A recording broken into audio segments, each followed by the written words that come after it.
this year. And Taylor Pleasant's a mainstay in this lineup along with Sierra Briggs, Allie Newland, and we're underway with a swing and a miss to Mackenzie Rudity.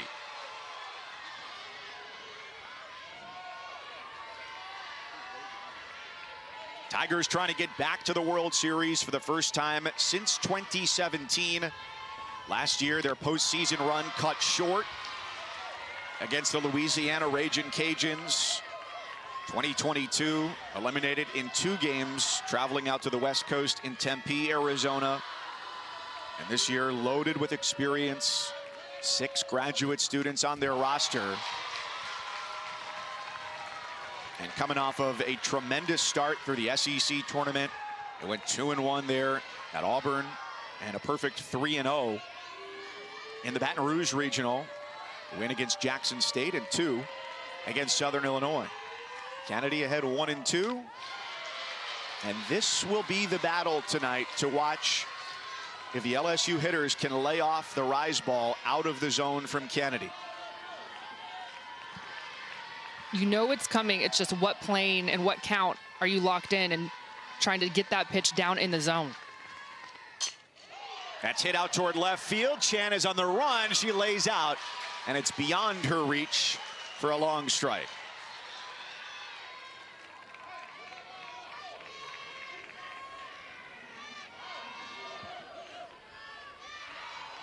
She's going to go up.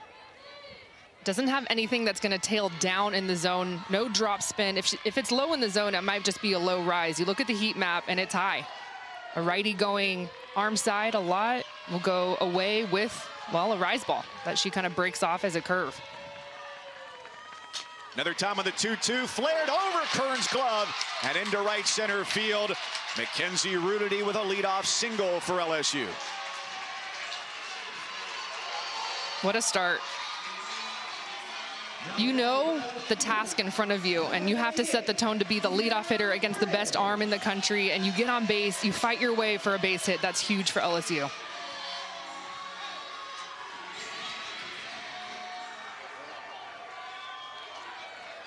And that brings up Sierra Briggs, who comes back to her home state of California. Although she's from Orange County, so about 6 hours south of here, but she said she's expecting a good contingent. And this ballpark tonight looks like it's split about 50-50. Third base side LSU, first base side Stanford. The bunt foul as Barry wisely lets it take a left-hand turn. The tougher task is bunting off of Nyjah Kennedy. You know you're going to get a rise ball in a sacrifice situation. See it down. But Sierra Briggs is one of the best bunters in the game. I think she's one of top 3 drag bunters. Elite. Well, she's down 0-2, so she's got to be careful here. Swings away and fouls it down the left field line. Briggs leads this team in hits, in runs, and in stolen bases as well.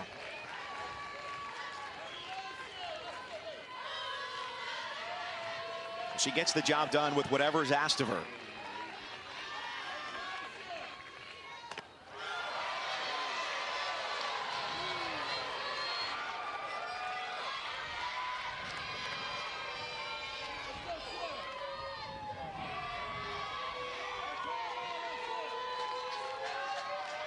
Also a very discerning eye at the plate against a pitcher who wants you to chase pitches out of the strike zone. Because among players left in the postseason, only Florida's Corby Otis has drawn more walks than Sierra Briggs. She just got a really good swing on a 1-2 pitch that was, well, pretty much down the middle.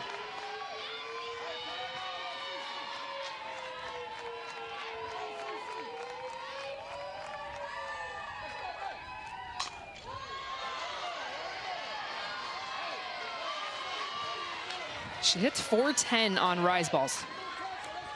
You can see her go to her slap here. Started this at bat, trying to sacrifice Rudity over to second base, unable. Now just fighting for her life, trying to go slap up the middle.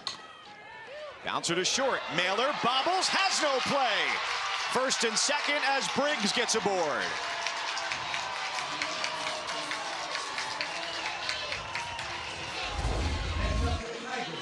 Mackenzie Rudity started off with the single on the changeup, and then Sierra Briggs, instead of sacrificing her over, puts it in play. And this is for Stanford something that they have struggled with defensively this entire season. It's a very young infield, all underclassmen.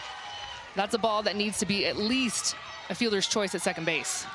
Instead, it's an error on the shortstop Mailer, and that brings up Kelly Lynch.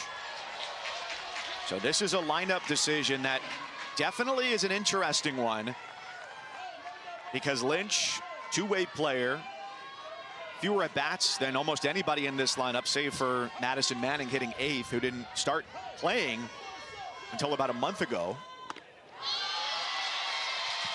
But she has seen Kennedy before, the graduate transfer from the University of Washington.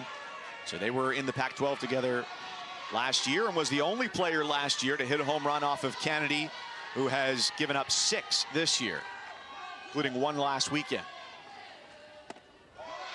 It's quite the statement from Coach Torina. Hey, you hit one last year. Can you do it again? Put you in the 3-hole.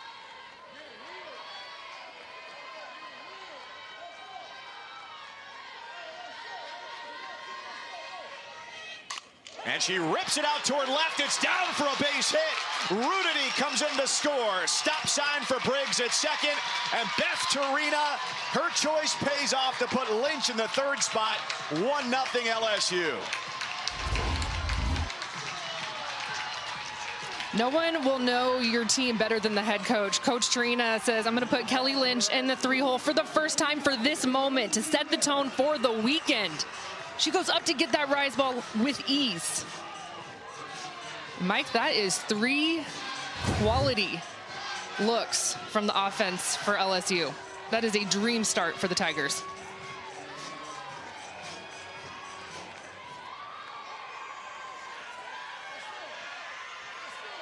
And now it's Raylene Gutierrez, who's got the most extra base hits on the team. Grounder up the middle, and that will bring home 1. Here comes Lynch to the plate. The throw is cut off, and the Tigers put up a 3 spot before there's 1 out on the board.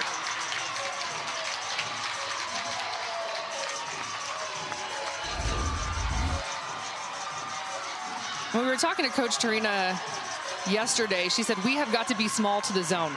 We cannot climb the ladder with her. We've got to celebrate the early wins and just go from there, but that's 4 straight wins. 2017. Taylor Pleasance has been such a big part of their success during her 5 years. And this is just the 2nd time all year that Nyjah Kennedy has given up 3 runs. The only other time it happened, March 22nd, in a 7-inning win over Utah. Pleasance gets the bunt down. Kaneshiro calls for it. And Stanford gets a much-needed first out with Kern covering over at first.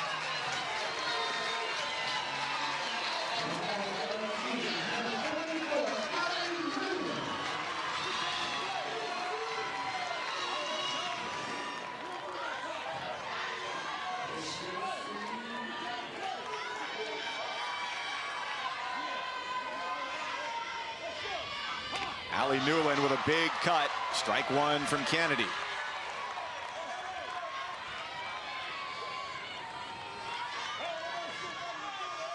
Phenomenal season for the Georgia native, who's all SEC first team this year for the 2nd time, in addition to being the SEC Scholar Athlete of the Year this season. I think you're going to start to see that off-speed pitch more early in the count. LSU very aggressive, hunting the rise. Nyjah's throwing that pitch a lot more this season.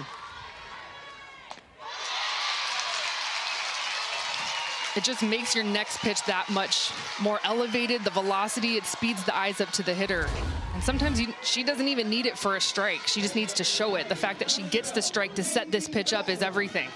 Last year, she was throwing about 2% of changeups in a game. Maybe would throw a game and not even throw a changeup. This year, her changeup rate is about 10%.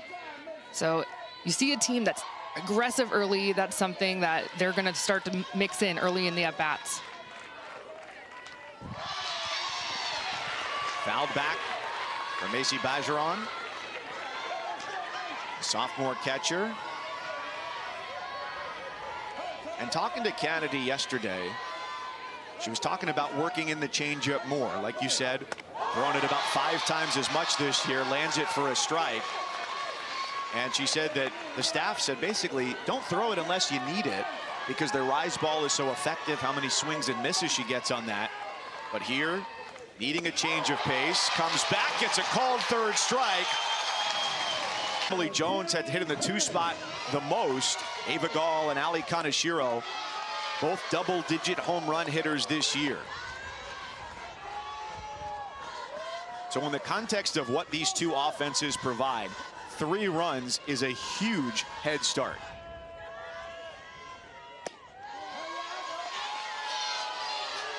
It's so interesting when you think of the 2 teams and comparing them. How are they built? It's very, very similar. It's kind of scary. LSU has the deeper staff. They have the trio of arms and ace 1 and ace 2 with Sydney Berzon and Kelly Lynch, and then Nyjah Kennedy really doing the bulk of the work in postseason for Stanford. But neither one of these teams going to put up a ton of runs offensively. They can. It's just not their makeup, what they've done this entire season. And it's ball 4 to Kern, doing what she does best. Are you shocked? But pencil her in, Sharpie her in this season. And that was only on a technicality of not reaching the innings threshold because of a couple weekends she took off for rest during Pac-12 play. Kira Chan at 302 in the number 2 spot. And these 2 teams among the 16 teams still playing this weekend. Stanford hitting 275 is 14th in the field. LSU at 288 is 12th. Both of their respective OPSs are in the bottom 5 of teams remaining.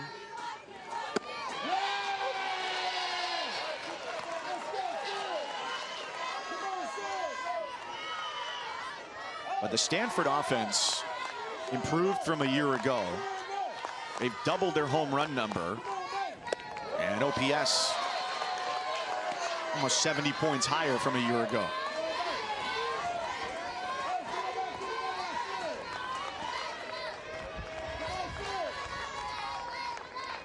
Ali Kaneshiro on deck, or rather 2 spots away with 11 homers. Gall on deck with 10 of them. And each of those hit home runs last weekend. And 52 at this stage in the game, you compare that to a lot of the other squads that are out competing this weekend, still just not a lot.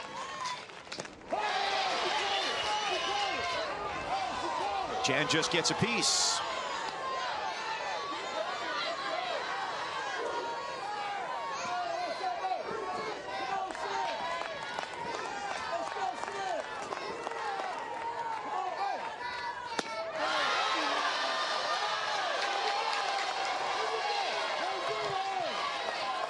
She's trying to push it, that outside drop. Just a ball off. First inning establishing the zone. Just has so much movement. Yeah, I think that's the right call. And I have a big zone, so if I say ball, then all right. Scott Mayer is behind the plate tonight. Mike Bartling at first. Aaron Peterson at second. Michael Hernandez at third. For the first pitch temperature tonight, 59 degrees. High chop, third base, and foul.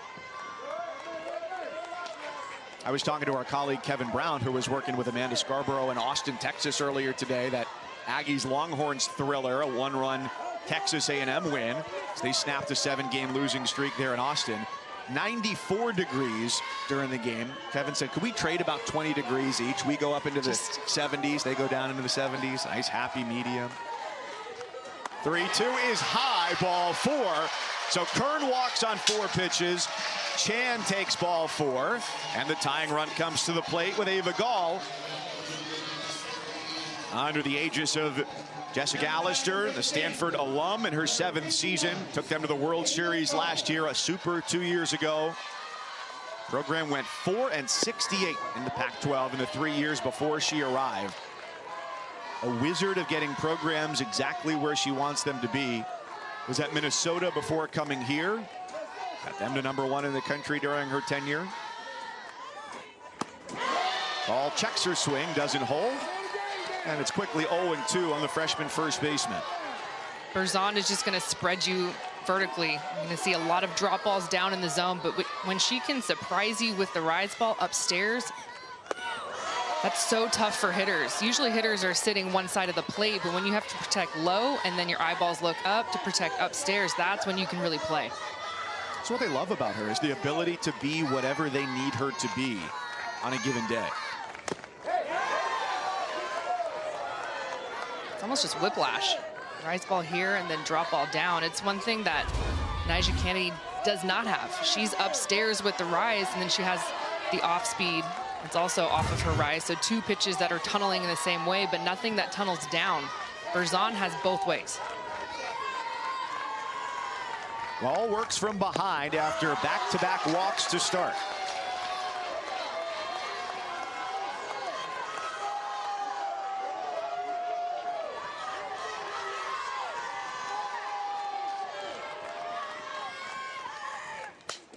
Grounder, shortstop. Pleasance, the scoop for one. Petty's turn is not in time. Fielder's choice, Pleasance to Petty, and it's first and third. Beth Trina coming out of the dugout a little bit, wondering if she saw something here. It looks safe at first base, live from Ava Gall, hustling down the line from the left side. Definitely a close play. And I think that was the question, too. It looked like she went out to ask Raylene Gutierrez over at first, what'd you think on that play? Yep. So challenges retained, first and third. And the only right-handed bat in the lineup for Stanford, at least in the starting lineup, is Ali Kaneshiro.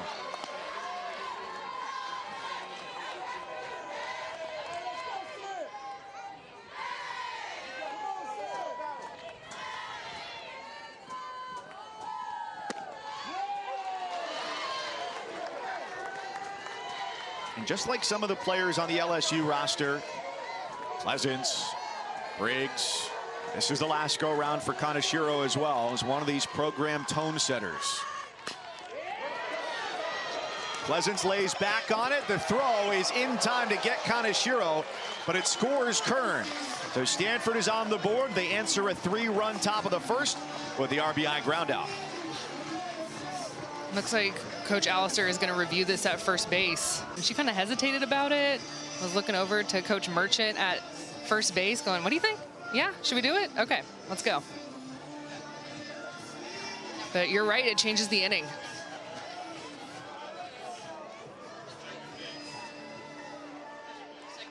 And so Stanford goes pinch runner. It's Kylie Buckley who comes in at second base to pinch run for Ava Gall. So first and second. And the batter is Kaylin Koch, the designated player. Number 5 in the lineup.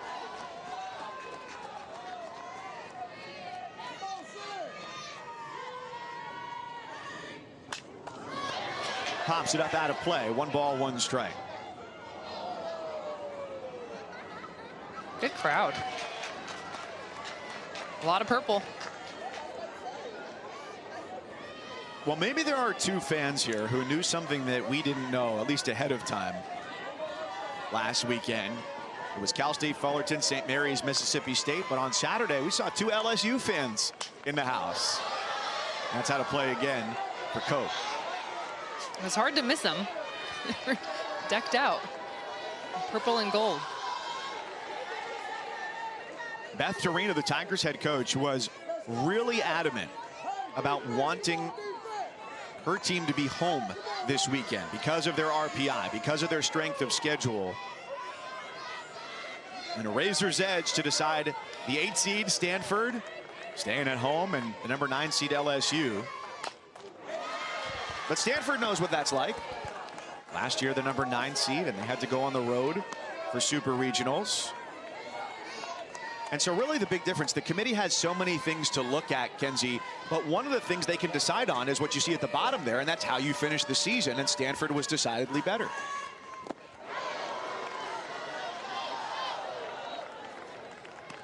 Koch is retired on the strikeout, the first for Berzon, the second out of the inning. Well, you just think about the LSU seniors and the last 2 years. To be honest, I'm just happy for them that they're at this point. Not being able to get out of their own regional last year. Big upset. So step one, get out of the regional. Step two, if we need to go on the road, let's do it. We saw Texas A&M go into Austin and get game one done. On the road, you want to talk about hostile environment? You can make the argument, in my opinion, that Texas A&M was better than a 16 seed. It's just so many things that, what if this, what if that? Hey, seeds no matter, play ball. I don't care where it's going to be. We're in super regionals. Can we get to Oklahoma City? Jade Berry, tremendous weekend in the 4 games the Cardinal played here at home Friday, Saturday, Sunday last weekend. 5 for 11 in her first NCAA tournament action. Couple of doubles, couple of walks, and drove in 3 and fouls this one off her foot.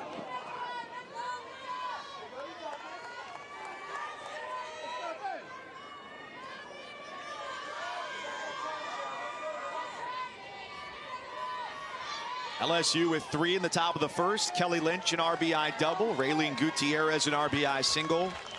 Urali Kaneshiro with an RBI single for the Cardinal. 2-2. Ball gets by. Bergeron into the backstop. And so Buckley is over to third. Kaneshiro to second. Stanford a swing away from tying it up. I think you have to think about Berzon as a drop ball pitcher, and she has the ability to throw it down in the zone, and you will see wild pitches. And so you think back to the replay review, Jess Allister absolutely thinking about that. Base running, got to have extra runners. Never know what can happen. Petty deep in the hole, second base. She pump fake, and the throw. She is out at first base, and the inning is over. She came to the plate in the first, so it's 8-9-1 for the Tigers, and it begins with the freshman Madison Manning. And third base, they've seen 4 different players this year over at third after Danica Coffey tore her ACL back on March 1st. She'll be back next year, but it wasn't until their series against Tennessee in the 3rd weekend of April that Manning got the call to play third base, primarily for her defense, and certainly a welcome to the SEC moment as well when the first pitcher you face is Carlin Pickens. Off the hands, 2 hops, and Gall makes it out number 1.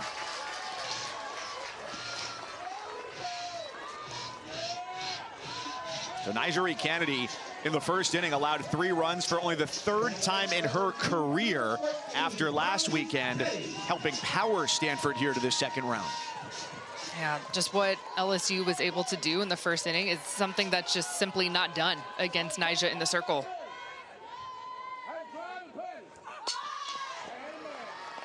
How do you think she felt in that inning, given it was something that was so out of the ordinary? Probably a little nervous. This is something that does not happen to me. She threw 7 first pitch strikes to 7 batters, so she was attacking early, and so LSU was ready for that. To Manning in her last at bat, she threw Riseball out of the zone, probably having that conversation in the dugout. Hey, they're very aggressive. How do we counter? Let's run the Rise up more out of the zone earlier than we need to and kind of pitch backwards. Sometimes you'll have to do that. After the sacrifice bunt from Taylor Pleasance, it was strikeout and strikeout.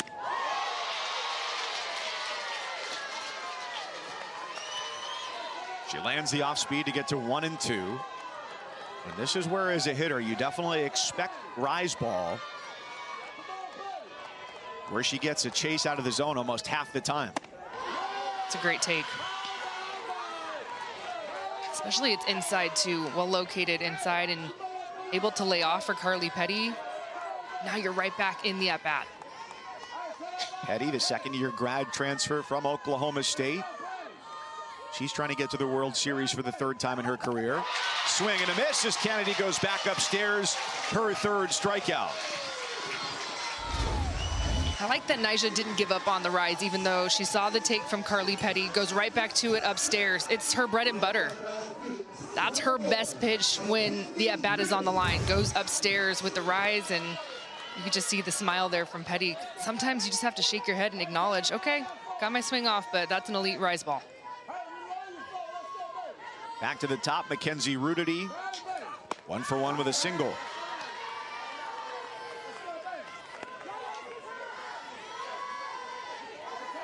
Kennedy, when she throws the rise outside the strike zone, it's a swing and a miss 47% of the time, compared to the Division I average of 30%.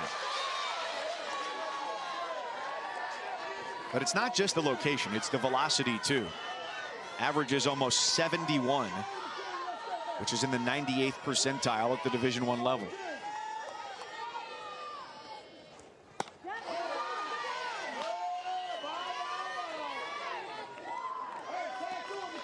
And when she wants to spread the plate side to side, she just throws it off her rise. So every pitch that she throws is off of one pitch. Not to mention one of the fastest pitchers ever. How lucky are we as fans that 2 of the 3 are just in their second year of college? I can't imagine how hard Monica Abbott would have thrown if she would have been allowed to have her back foot off of the mound. Just think about that for a second. There's a new rule a couple of seasons ago where we've allowed our pitchers, instead of having both feet on the rubber, you can have your foot start back. And if Monica Abbott would have thrown in this era, she might have hit 80. It allows you to use your legs so much more, use your quads, bend down, start lower. 3-2 to Rudity. Off the bat, a foul ball. Not to mention, at her height as well, the ball would have been on you you couldn't blink and it would be there. That's the thing about Pickens. Her stride is so long. When she strides, she's outside the circle. You have like 0 reaction time, and she's throwing 75. Three-two is inside from Kennedy. That is ball 4, her first walk of the day, and a very close take there from Rudity. Well, the reason this is a ball is where Ali Kaneshiro is set up behind the plate. She's set up on the outside part of the plate to Rudity, and Kennedy misses over the heart of the plate, but it's just the setup from the catcher. It's a hard look for the umpire behind the plate. It looks more of a reach than it is. If Kaneshiro is more just center, it's strike 3 all day. Briggs was looking to bunt last inning, got into a 2-strike hole, and she's late there on the rise for strike 1.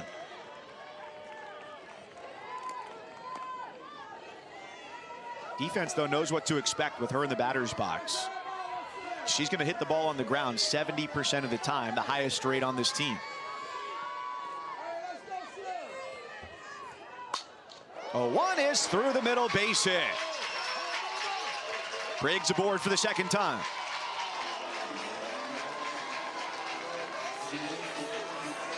Well, she earned that changeup because of how aggressive she was on the first pitch. And sometimes changeups, that's the worst pitch that you can give a slap hitter. They have the ability just to keep their hands back. Even though their legs are gone, she just has to poke it, throw your barrel at it. Even though your body's a little bit more out in front, slap hitters and changeups, not always the best combination. Kelly Lynch got turned around on the first pitch as she takes a strike. Moved into the 3rd spot today after not hitting higher than 5th in the lineup all year. Majority of her being penciled into the lineup was either 5th or 8th throughout the regular season.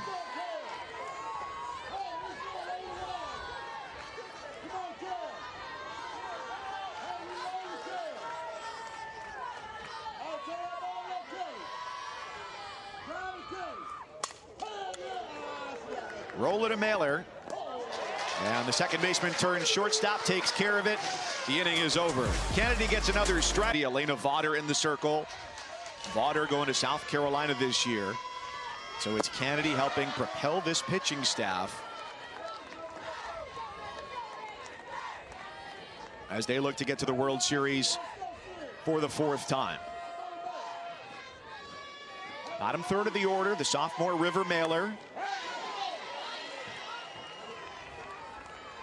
Moving over from second base to short this year, which she said was definitely a transition that took some time because high school, travel ball, she played short, but was hurt her senior year going into college, so didn't get to play short that summer, and last year played second. So it had been about 2 full years before really going back into the 6th spot.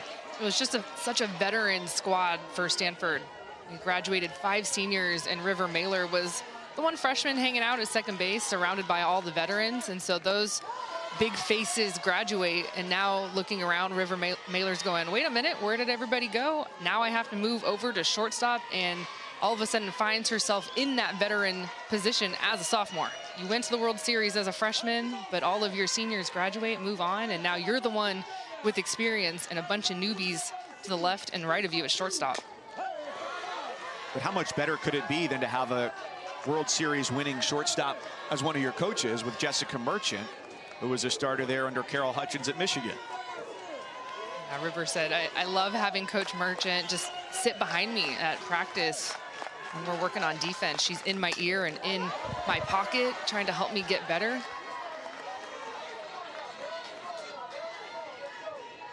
It's an elite staff for Stanford. Coach Allister and Coach Nyberg, alums, and then Coach Merchant, who coaches first base, an alum from Michigan, national champion. And adding Sarah Gronerwagen as well this year, who played for Allister at Minnesota, bronze medalist with Team Canada in 2020 at the Olympics. And Mailer didn't know until we told her yesterday. She hit the best of anybody on the roster last weekend. 5 of 10 at the plate. Berzon strikes her out. Second K for the sophomore. The Women's College World Series back in Oklahoma City, and the action begins Thursday, May 30th at 12 Eastern, live on ESPN. For more information on the 2024 Women's College World Series, go to http://www.ncaa.com. Official online home for NCAA championships. That is a hardliner right to Pleasance and Short. Emily Jones, who last weekend, for all but one game of the weekend, hit second in the lineup. Jessica Allister changing things around, and it's 2 up, 2 down. Berzon, after a little bit of a scramble to start the game in the first, has set down 4 in a row.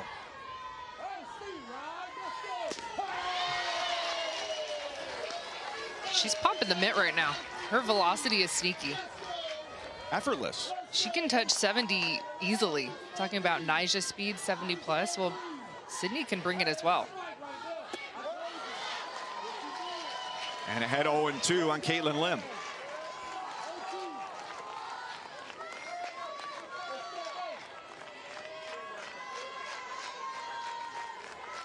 Not just that, she'll give you a complete game. She'll give you 2 complete games in one through 14 innings in the SEC tournament on a wild night where there were 2 14-inning games where previously there had never been one. And she threw 208 pitches in a 2-1 win over Alabama.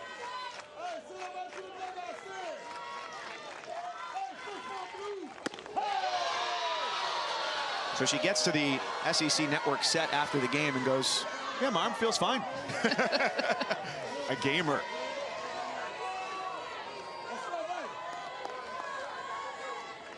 Just the 1 earned run, wow. It's because she has the different looks. She can go rise. I can be a rise ball pitcher if you need me to. I can be a drop ball pitcher if you need me to. I can slow it down with the changeup.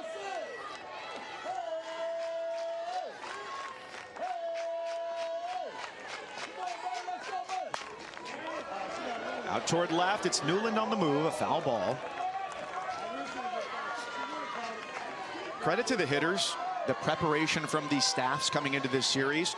There has not been what you could qualify as an easy at-bat yet for the pitchers. I think the difference between regional weekend, when you're preparing for 3 different teams that you have never scouted before, you don't know where they're coming from in terms of the country, who you're going to be facing, and then waiting a whole week versus one opponent. We've watched the film, we know who we're going to be facing, and now let's go replicate that in practice, and we have 1 pitcher, 2 pitchers to prepare for versus 10. It's just such a difference from last weekend to this weekend. And this weekend, it's just made the best adjustment win. And what do you have behind your ace pitcher if that adjustment is made? And so many times you will see this weekend it comes down to that number 2 on staff to come in and shut the door. Couple of drops missed out of the zone from Berzon. third walk she's allowed. Goes back to the top of the lineup. She walked Kern. She walked Chan to start the first. Well, that's the one you never want to walk. It's the obvious one. 2 outs, 9-hole hitter, and you issue the walk to turn the lineup over to the top and Taryn Kern, who is the queen of walks. This is when I like to watch Taryn Kern bat with runners on. Is she going to be aggressive? Probably not. She takes the first pitch almost every single time. She loves to hit with 2 strikes. And with the runner at first base, we'll see if she opens it up a little bit more.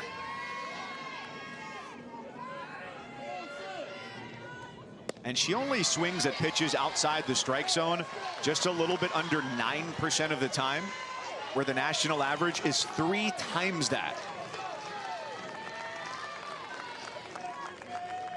Best player at the power conference level in laying off of pitches outside the zone. In fact, when she went into the portal and she first talked to Jessica Allister, which was not until after the World Series, because of course Stanford was locked in, she told Jessica Allister, because they were asking her, what are you like as a player? She said, I hate swinging at pitches outside the strike zone. Just a moment ago, we showed her on-base percentage, well over 500. Batting average below 300. So she gets on because of her walk rate. She also gets hit by a lot of pitches. 20 times. She stands toes to the chalk and is not afraid to wear it.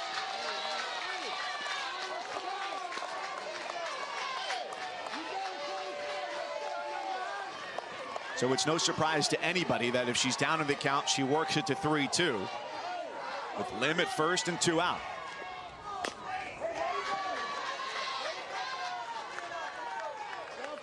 There's really no such thing as an outside pitch to Taryn Kern. You really just have only inside pitches because she's so toes up to the chalk. If you throw it outside, it's a ball. You have to throw it on the plate or try and jam her, which is pretty much just down the middle because of how on the plate she is. Couple of sophomore stars. Berzon to Kern, a second 3-2, a half swing. Pleasance, quick turn, and the inning is over. Program to do that. With Kenzie Fowler, Mike Cousins with you here at Stanford. Top 3, LSU scored 3 against Nyjah Kennedy, a top 3 finalist for Player of the Year in the sport, and only the 3rd time in her 2-year career that she's yielded 3 runs in a game. Oklahoma yesterday, with their run rule victory, broke their own record of longest postseason winning streak, and they can sit back and wait because they and the Los Angeles Regional with UCLA and Georgia were Thursday starts.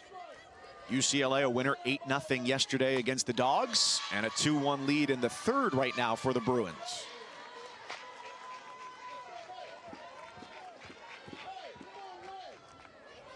Well, Oklahoma already punching their ticket before our game is even halfway through.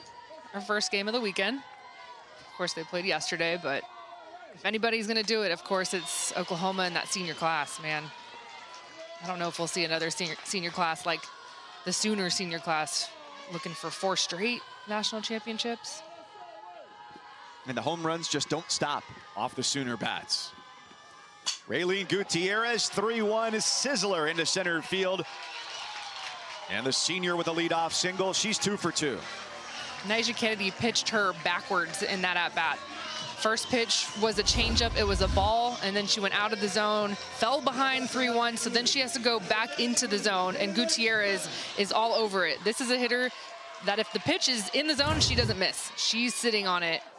That's as good as you can stroke it right back up the middle against Kennedy in the circle.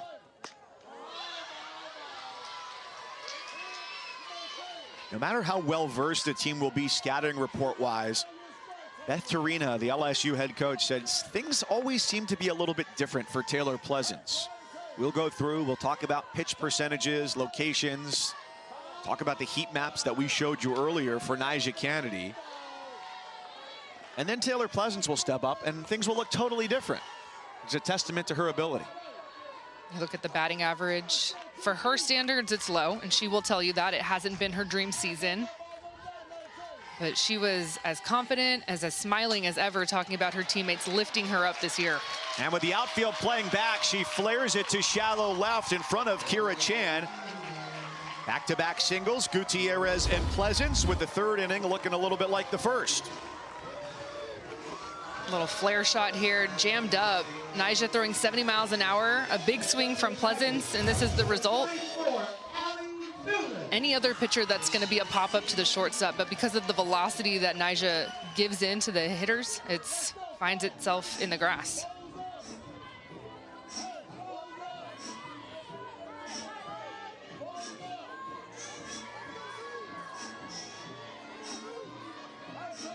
Allie Newland, the senior from Georgia, struck out her first time. Graduated this month with a degree in mass communications and a 3.9 ERA, GPA. She pops it foul as Barry converges on the ball for the first out. That's going to be news to me if she pitched. Well, she wouldn't want the 3.9 ERA either.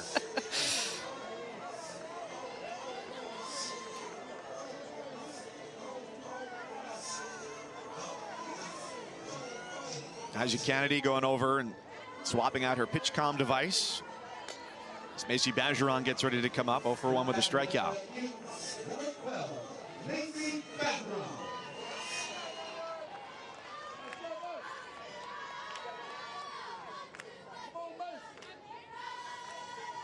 Two-time Louisiana Gatorade Player of the Year. Strikes that off to the right side into the seats. A lot of competition to go chase some foul balls down here this weekend. It was not this packed last weekend. I love this for Stanford.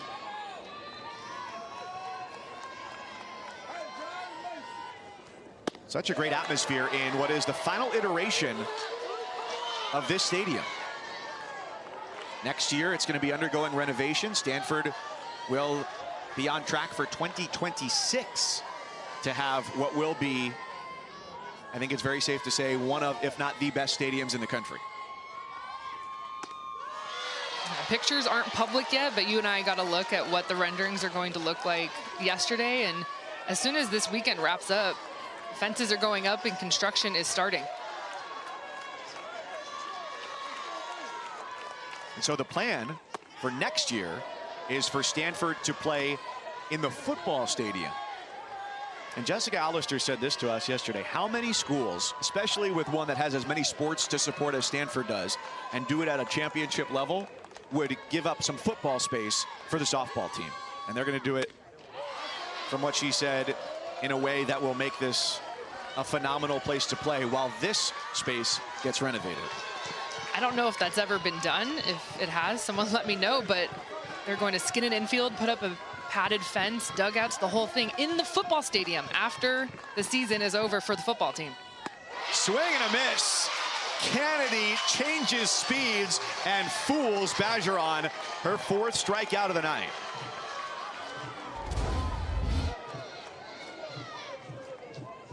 The changeup that she throws off of her rise ball, it spins up. She grips it the same. It's just a little bit slower.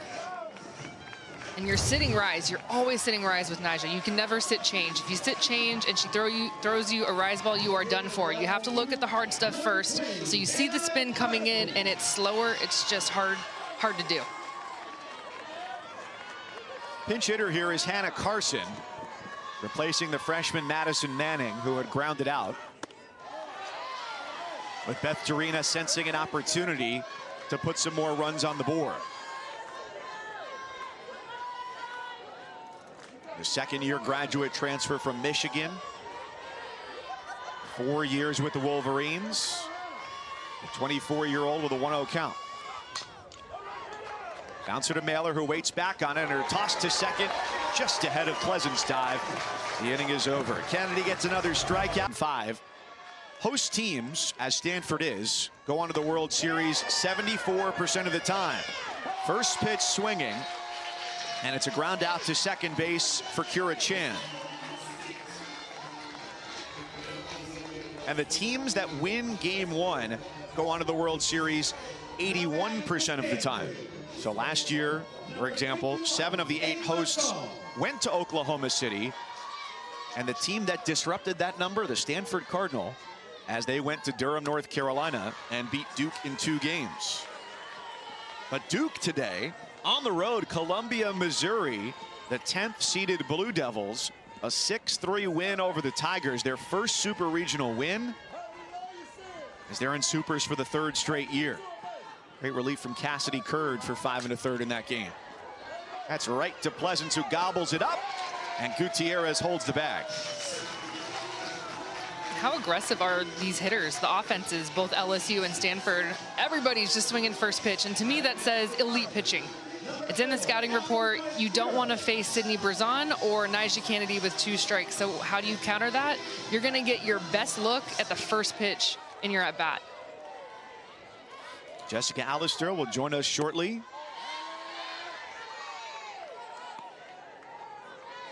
Her enthusiasm with this team through the roof. But she wants them to play with the confidence that they deserve to have because of their accomplishments that have gotten them here, the number 8 national seed.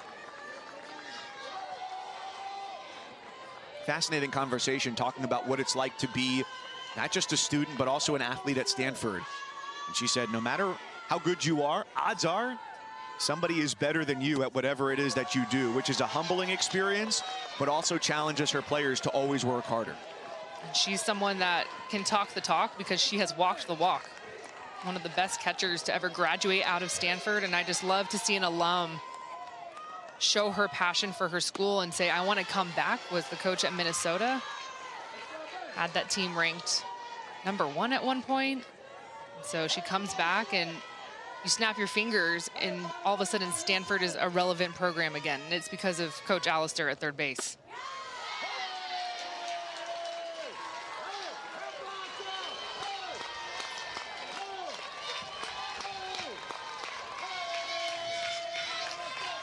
Brazan has retired 8 of the last 9 Cardinal hitters.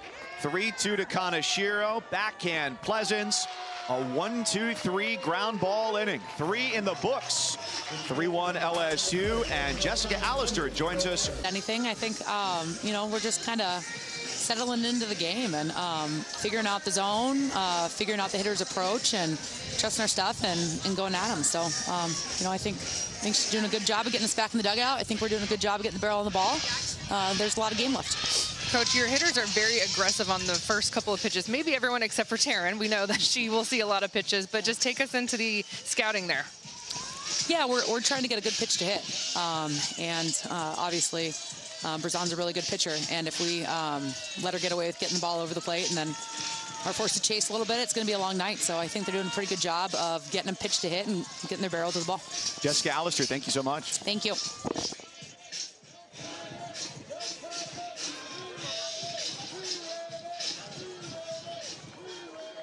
3 runs on 6 hits for LSU. Stanford, 1 run, 1 hit. That's the number 9 batter, Carly Petty. She'll be followed by Mackenzie Rudity, Sierra Briggs. As LSU gets ready to turn the lineup over and start a 3rd trip through against Kennedy.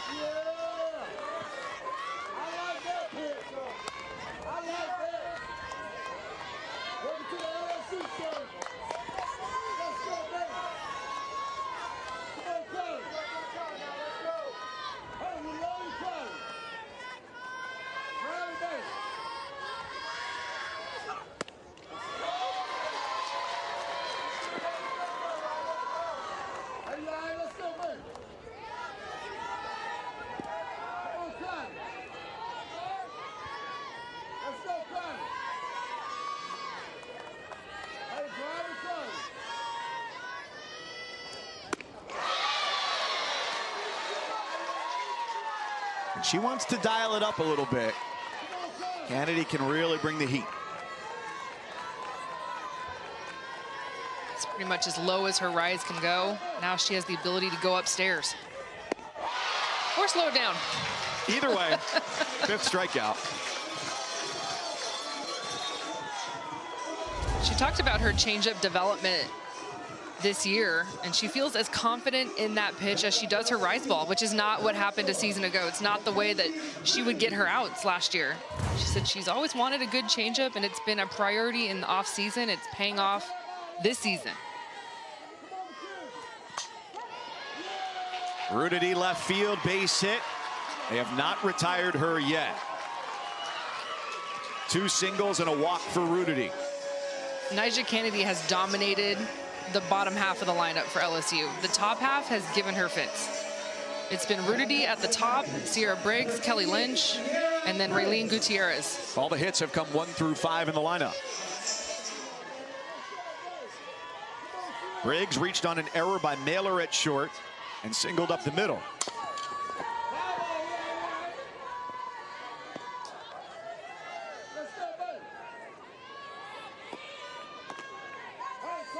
Sierra Briggs yesterday, we sat at a picnic table beyond the left field fence after they finished up their practice. She was a little bit sentimental about her career. It's like that quote from The Office. I wish we could know when we're in the good old days. She does know that that's exactly where she is. She doesn't want this to be the last weekend of her career. And jokingly, she said, Coach, I could give you 4 more years. I'm ready. And then on the flip side, we were talking to Coach Tarina. She was getting teary-eyed talking about her seniors. Legitimately. She's like, I can't do it. We can't talk about it. They mean too much to me.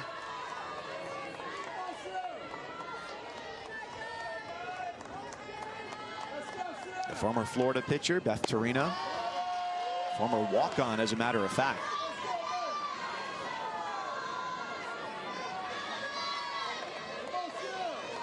And you'll hear it player after player talk about their development as people has so much to do with the care and the love that is invested in them from Beth Tarina.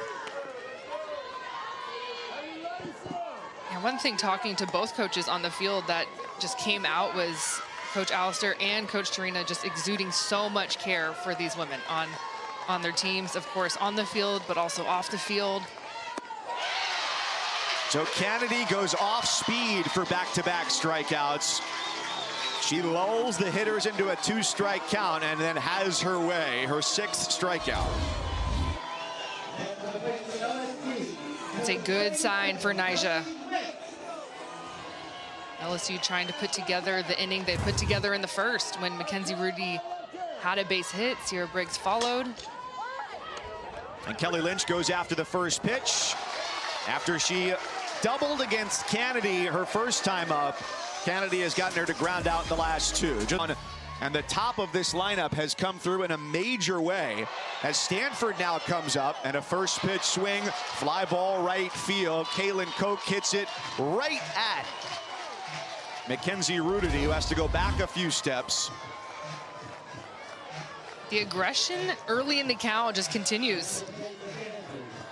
It's a nice drop step from Rudity. This is something that she makes look so easy. Sees it deep, tucks her glove. You don't see her running with her glove out. She's looking athletic. It's a great catch. Sydney Brazan has retired 9 of the last 10 Cardinal hitters. The only base runner since the first was Caitlin Lim with a 2-out walk in the second. And it's now 5 in a row retired. Here with Jade Berry at the plate.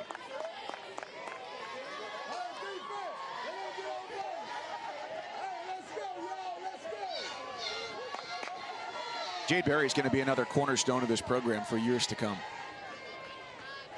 With what she's done stepping in at third base. She bounces it over Brazan. It's a long run for Petty, and Berry is safe at first base. So just the second Cardinal hit and their first since the first inning. For the 3rd straight year, the NCAA Division I Women's Lacrosse National Championship game available on ESPN. Northwestern a winner today. Boston College victorious 1-2 Sunday noon Eastern on ESPN for the title. As we wind our way here in the college softball world to Oklahoma City. World Series starts Thursday from OKC. One team is in already, Oklahoma. the three-time defending champions. And this game one of this best-of-3 series between LSU and Stanford.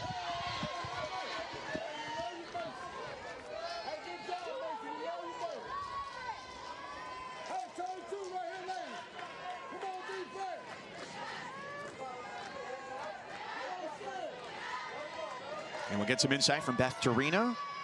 Top of the 5th inning. She'll join us before the Tigers come to the plate.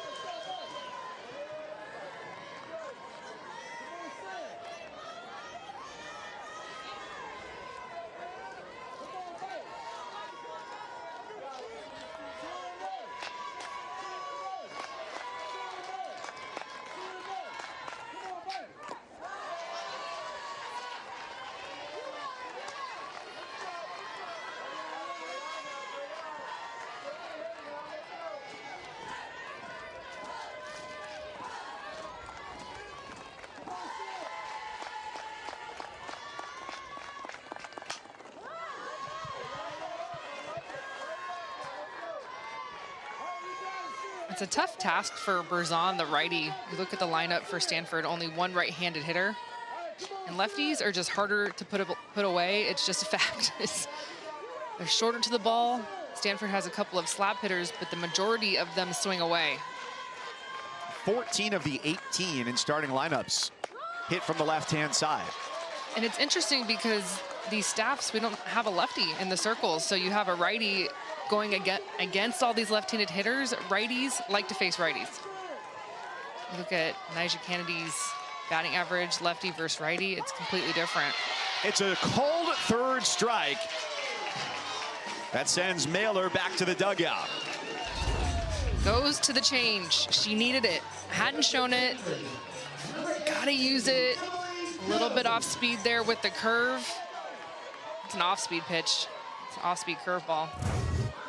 You have a changeup, and then you have an off-speed, and that's that middle speed. Off the end of the bat, Petty trots in, puts it away, and the inning is over.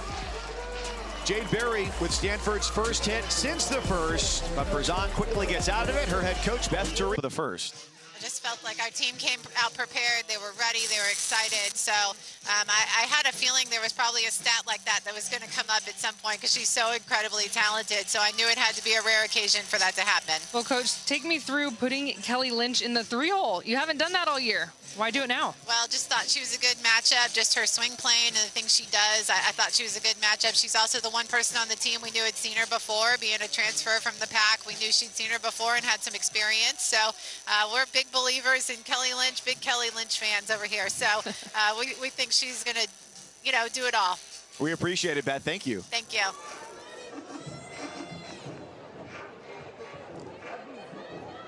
Well, first at bat proved to be a smart choice. Crushed it. Ripped a double down the left field line. Part of that 3-run first inning.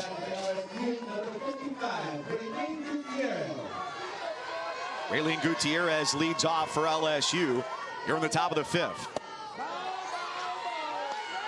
Beth has been keeping busy too. She's got not only this team, but the 10U Mudbugs team that her kids play on.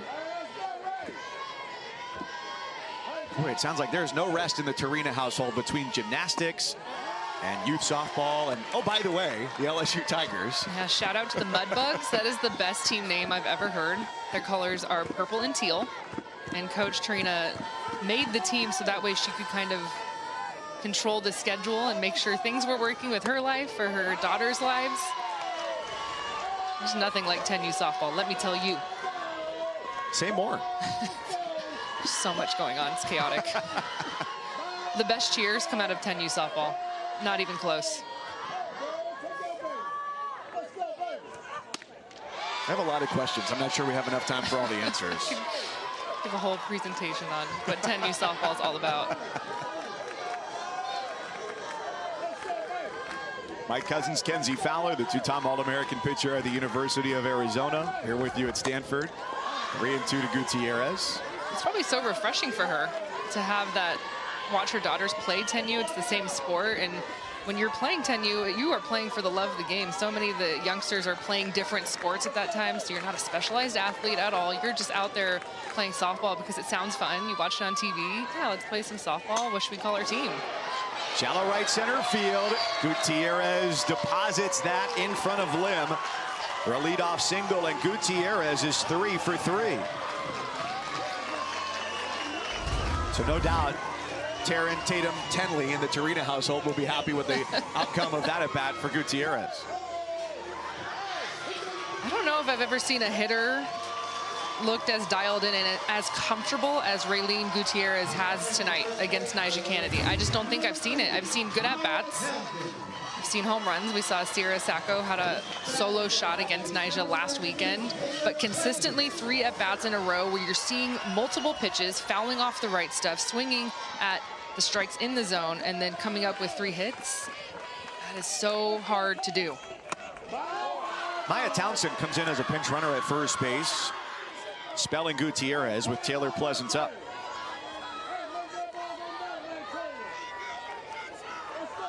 Pleasance at the end of her eligibility, but she'll be back next year as a graduate assistant for the Tigers. She works her way through a master's program.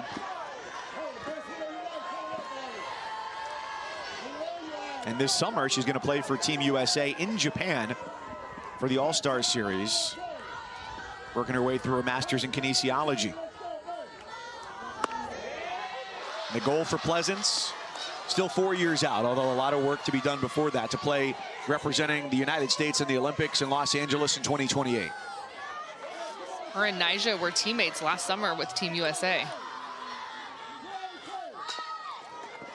She pushes the bunt. That's fair at the line. Ava Gall just made a mistake.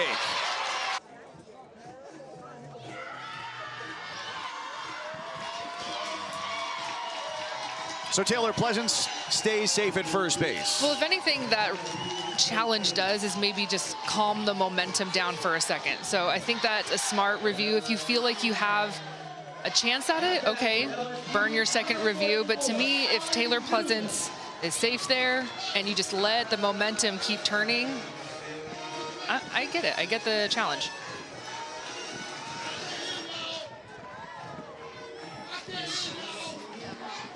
And a visit to the circle from pitching coach Tori Nyberg. This is really smart here. This is almost like, now granted it's situational too, where you're going to have Allie Newland coming up, runners at first and second. But it's like immediate timeout followed by a coach calling a timeout. Totally. You extend the downtime, let everybody catch their breath on what has been a highly unusual night for Kennedy. 100%. And you'll see a lot of coaches use their video replay opportunity to use it for, like, you're icing the kicker almost. Reagan Krause, the senior, warming in the bullpen with first and second and nobody out. And Allie Newland at the plate. She is 0 for 2. Hitters 6 through 9 are a combined 0 for 8 in the lineup. Newland hit 6th.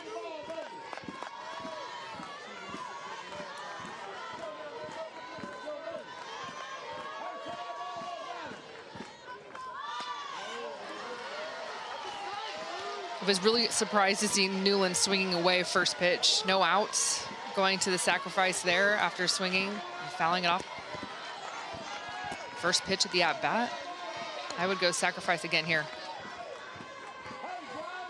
You lay down the bunt, you move the runners over, and the expectancy way higher, but that is crushed right field and way out of here for Allie Newland.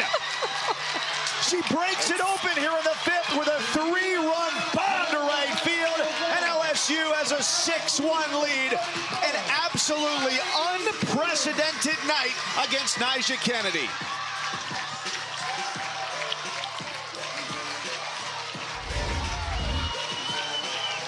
Well, we'll take that one. I think we set Allie Newland up perfectly. You were talking about how the bottom of the lineup was 0 for 6. I'm sitting here going, yeah, great time to sacrifice bunt. The senior has other plans. Absolutely sits on it.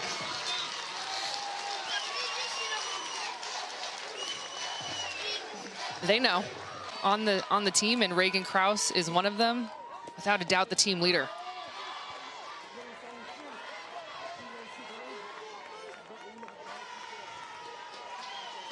So 3 batters came to the plate. Gutierrez single to right. Pleasance single up the first base line. Newland with her 9th home run of the season over the wall in right. I just can't get over what we just saw. From stoic face to jaw on the floor. Where are you right now? Jaw on the floor.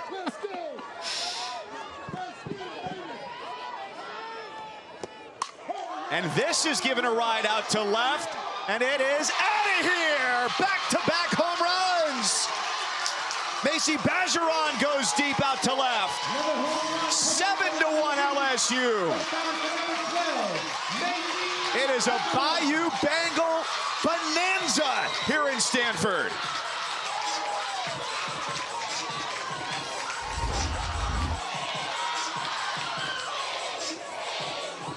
New pitcher, same result for LSU. It's a rise. It goes up in the zone.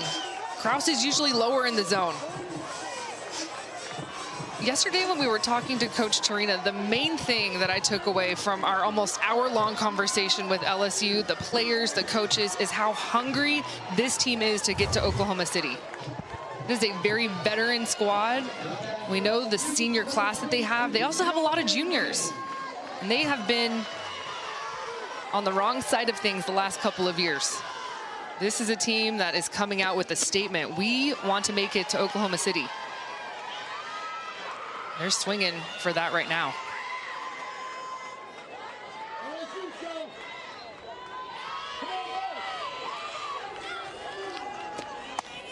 They've now in the postseason, since the start of the SEC tournament, outscored their opposition 31-7.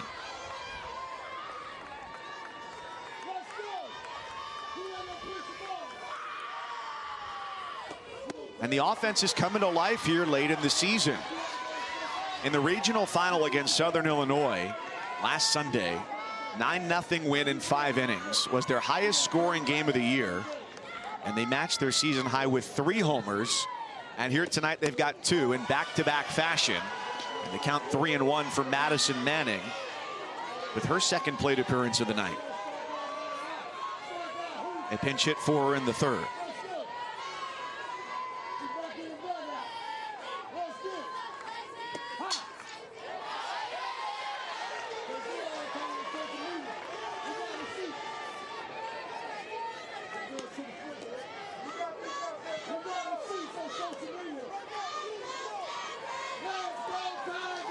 LSU's hunger to get back to the World Series because of the way things have gone over the last couple of years. Nobody on this roster has been as a player. 2017 was their last appearance, but this is their first trip to Super since 2021. Last year eliminated by Louisiana in their regional 2 years ago, lost in just 2 games against San Diego State and Cal State Fullerton. Titans played here last weekend in their 32nd trip to the postseason. Just the fact that they have 2 home runs in this game. Keep in mind, this is not a home run hitting team. They put the ball in play, yes, but they really don't hit the long ball. Manning pounds it over to short, and there, 5 batters into the 5th is the first out of the inning. In fact, their OPS as a team 11th in the 16-team Super Regional round.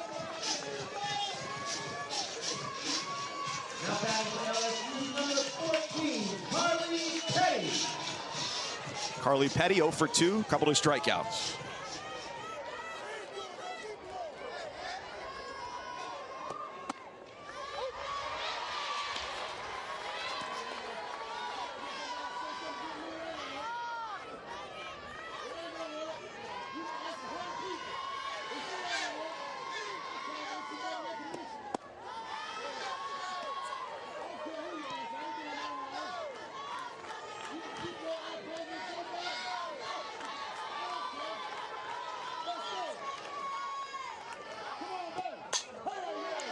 That's well hit left center field. Petty has her first hit of the night.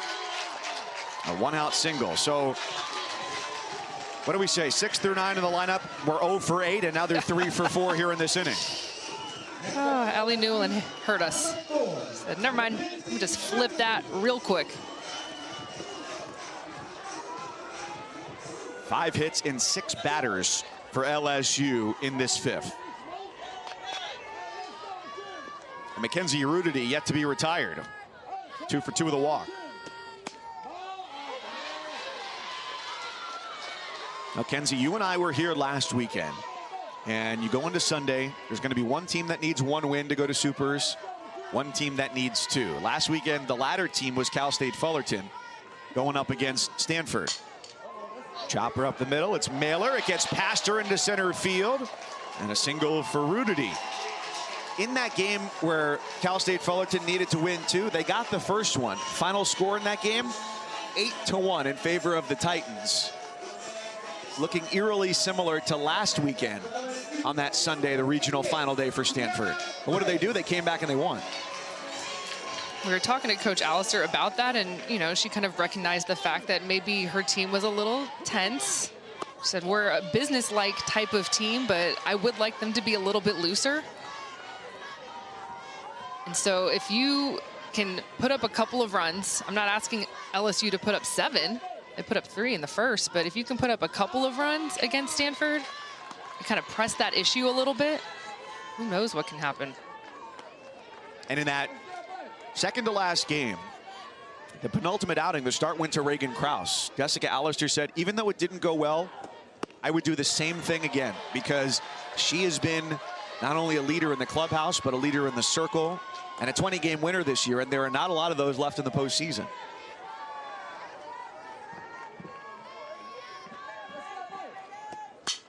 Briggs off of Krause, first base side, glove scoop, and it's not in time.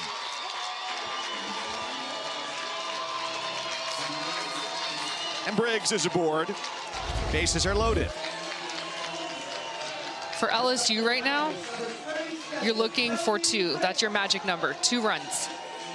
We're here in the 5th. It happened very quickly. I feel like the first 4 innings of this game just cruised through. But now this is a big inning. Already 4 true freshmen on the corners, and then the 2 seniors, and Reagan Krause in the circle, Ali Kaneshiro behind the plate, also the other senior.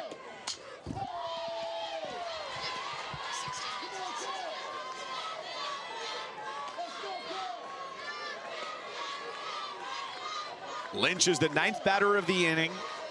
4 runs have come across on 7 hits. Tigers knocking Kennedy out of the game, bringing Krause in. Oh my goodness! Way out of here! Grand slam, Kelly Lynch. 3rd homer of the inning.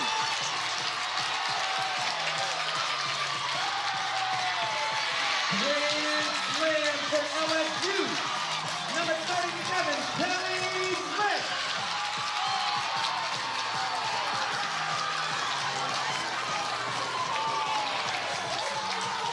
What did Coach Tarina say in her interview? We are huge Kelly Lynch fans. Puts her in the 3-hole for the first time all year. She's a graduate transfer from the University of Washington. Coach Tarina says, we wish we had more years with this young lady. She's been, majority of her time this season for LSU has been in the circle. Second time in this inning, she started it all with a single out to shallow right center field. Already 8 runs in the inning, 11 total on 15 hits.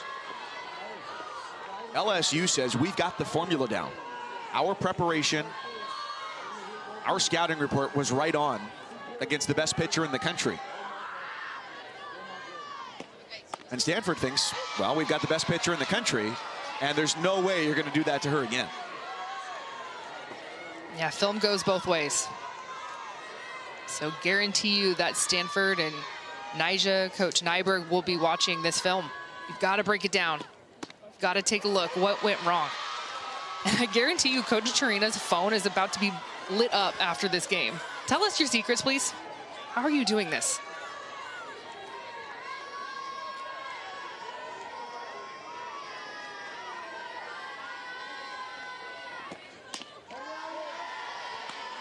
One of the things that the LSU hitters said about facing Kennedy was not to let her climb the ladder too much. How did you see that play out in their approach? Aggressive early. Trying to get after, get your swing off is what they say, one of the first 2 pitches. And so Nyjah's trying to set the tone. Her first 7 batters, every single batter, it was a first pitch strike. And so then you saw her kind of pitch backwards. She was going up out of the zone. LSU, the veteran presence for me, you look at all of the seniors in the lineup, there's 5 of them in a row from the 2 to 6 hole.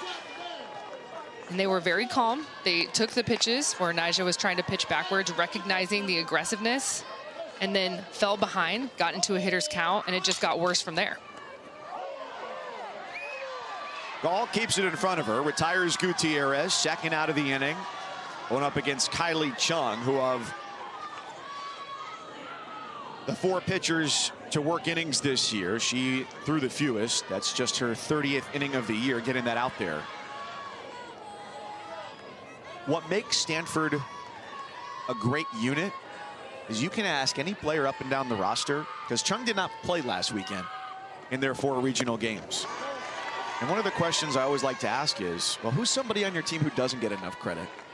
And Ali Kaneshiro said it, River Mailer said it, Jade Berry. Everybody on this roster, from the first player to the last player, has a role that they play that is important for us. For Chung last weekend, as Stanford was in relatively a comfortable spot, she helped them keep things loose. Well, it was an interesting answer when, like you're talking about, they said everyone doesn't get enough credit. But to me, the way I took that is because Nyjah Kennedy gets all of the talk. Everyone is locked in on her. When you think about Stanford softball, you think about Nyjah Kennedy. She's one of the faces of our sport.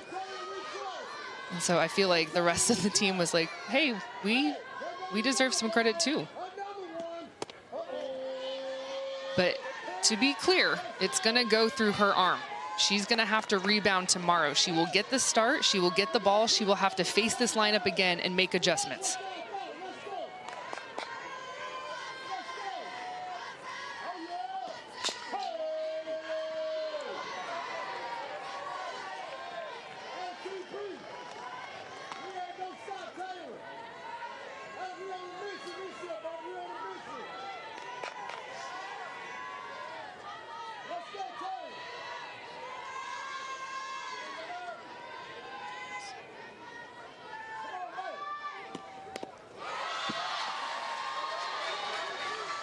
So 3 home runs in this game, 3 home runs in their regional final against Southern Illinois. Back-to-back 3-homer games, and all 3 home runs in this inning.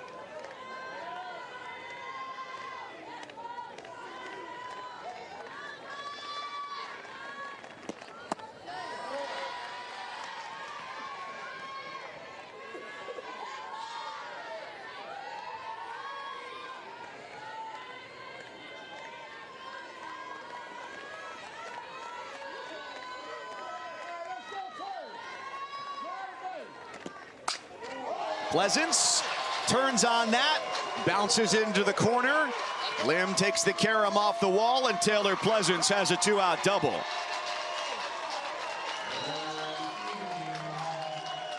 One thing we were talking to LSU about offensively is this year they started something called 2-Strike Tuesday.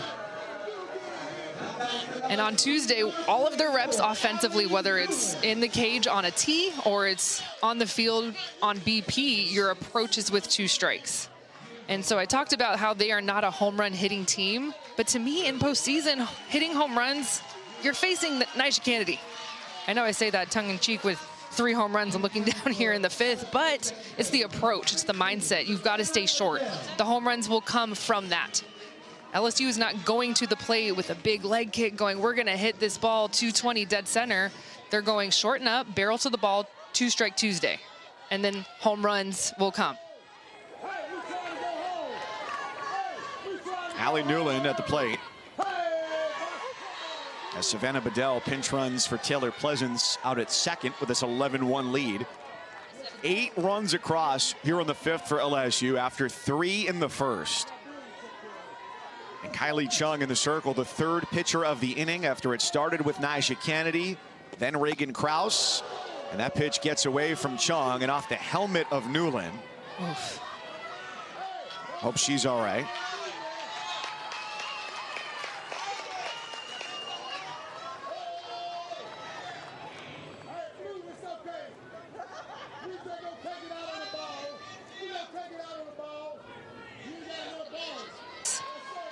And so you have to go up there with a different approach. And that 2K poise, the 2-strike Tuesday, has paid off. Macy Bergeron with 2 out and 2 on. Solo home run, her 4th of the year. Earlier here in the 5th.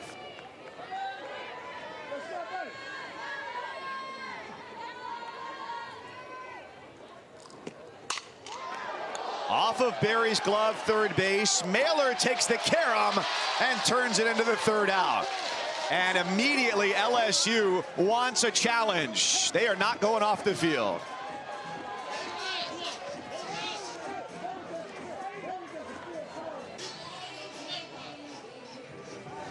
And the call on the field is upheld, and Bergeron is out. The inning is over. But a 3-homer inning for LSU, often 16 over 1. And the last time that happened was 2018, Kentucky and Oregon. Mike White, the head coach of Texas at the time, was the head coach of Oregon. And there have only been 2 16-seed series wins. Hawaii over Alabama, Georgia over Florida.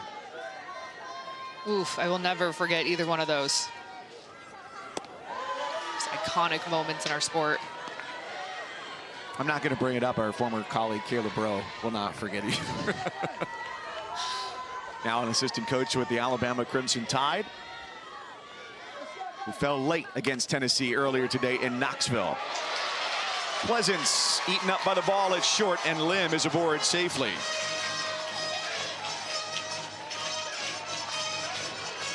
What is going on today? LSU offense, Taylor Pleasance making errors. It's like backwards day. She can field that ball with her eyes closed. She knows it. And it's been a while since LSU has committed an error. I think they'll take the 11 runs. Yeah, you live with that. You'll live with that. We're gonna have backwards day. It's pretty, they've got it going pretty good.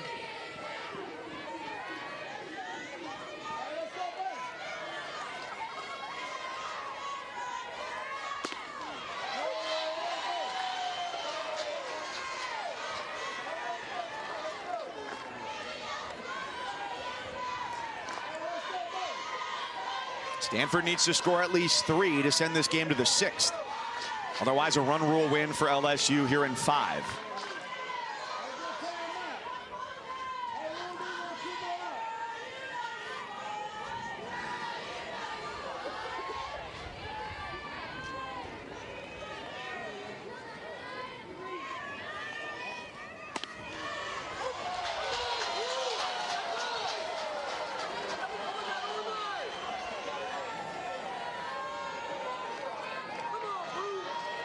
Tomorrow's going to be a long day for both teams.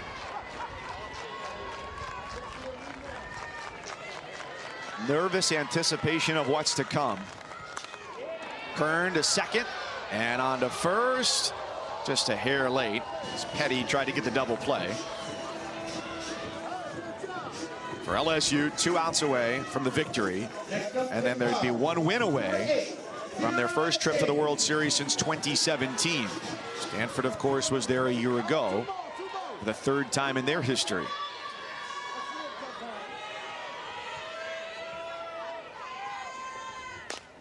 Well, day 2 of Super Regionals always shows if a team has a solid number 2 or not. And we know that for Stanford, we're going to see Nyjah, but for LSU, we teased the trio of arms that we saw in regionals last weekend. My guess is Kelly Lynch. That's probably who I think Coach Trina will give the ball to. Sydney Berzon, though, let's talk about her. Gives up the 1 run in the first and then just shuts it down.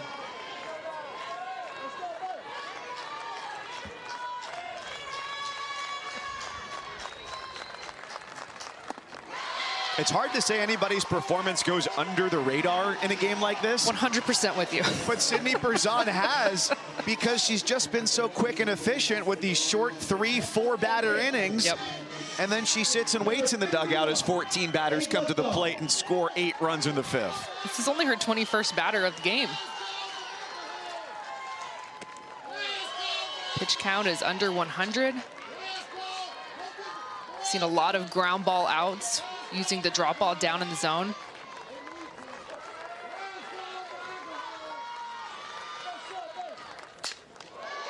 Ava Gall with a frozen rope into left field keeps things alive for Stanford.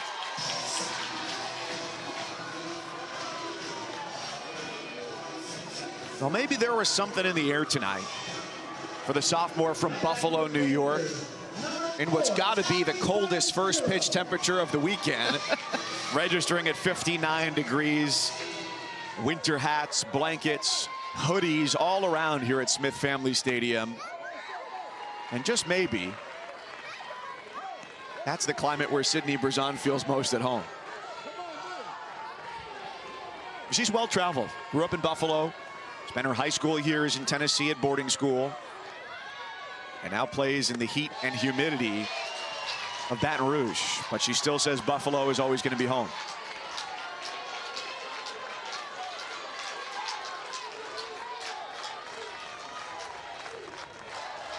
An LSU chant breaks out here at Stanford as Ali Kaneshiro will see at least one more pitch.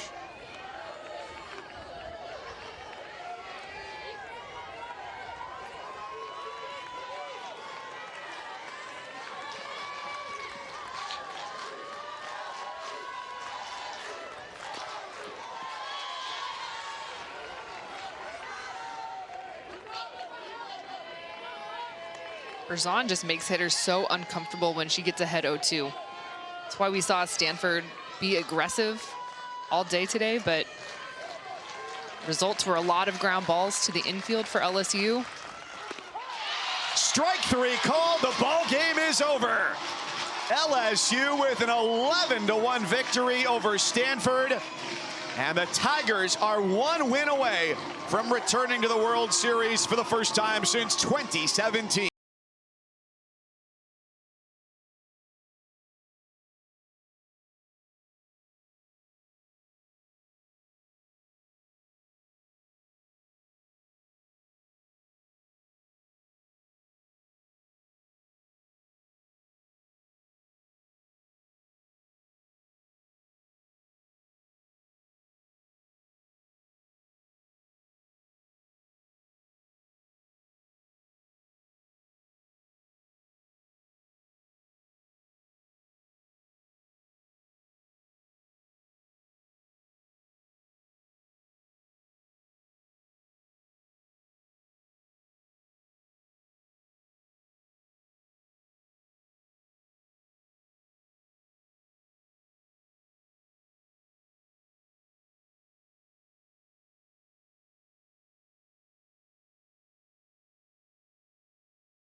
And so you have to go up there with a different approach. And that 2K poise, the 2-strike Tuesday, has paid off. Macy Bergeron with 2 out and 2 on. Solo home run, her 4th of the year. Earlier here in the 5th.